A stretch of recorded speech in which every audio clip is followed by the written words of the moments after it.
I think November was like many months, at least for me. It was very busy.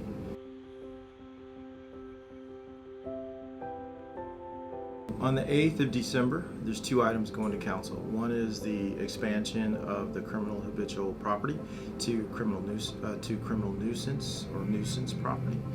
The second is the self-certification as it relates to 27 and the rental housing inspection program.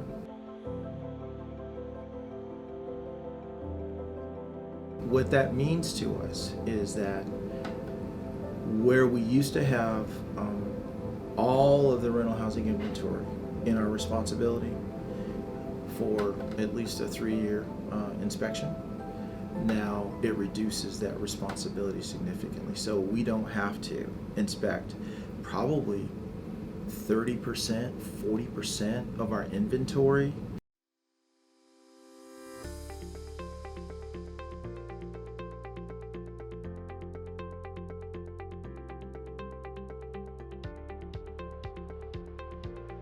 Maybe there's a slight possibility, but I think I would ask that question. I counter by asking that question. The question is, do you really want us to become peace officers? Because how many of you are now peace officers?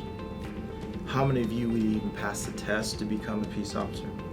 You know, maybe you have a physical impediment that precludes you from becoming a peace officer.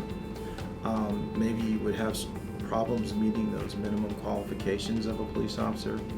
And then I think the final thing that we need to really think about when we talk about things like this is, why would the city continue hiring code officers if they were going to have peace officers do this job?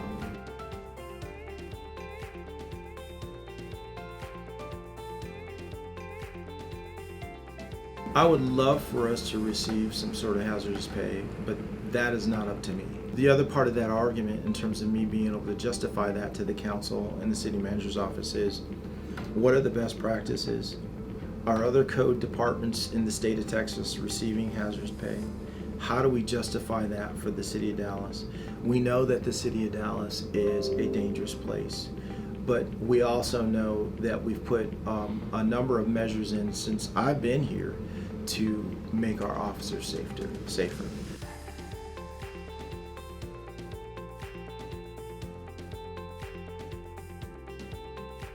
Just recently I was asked by administration if they could be authorized to purchase a backplate, and I authorized that ability to be able to purchase the backplate. So those folks who want the backplate, they will be able to get the backplate.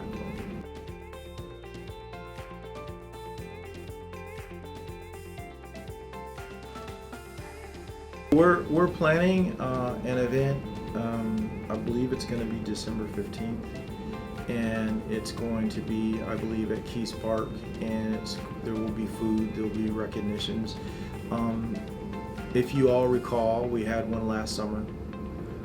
It was in the parking structure. I think it went fairly well. I just need you all to know and remind you that we're still in a COVID environment.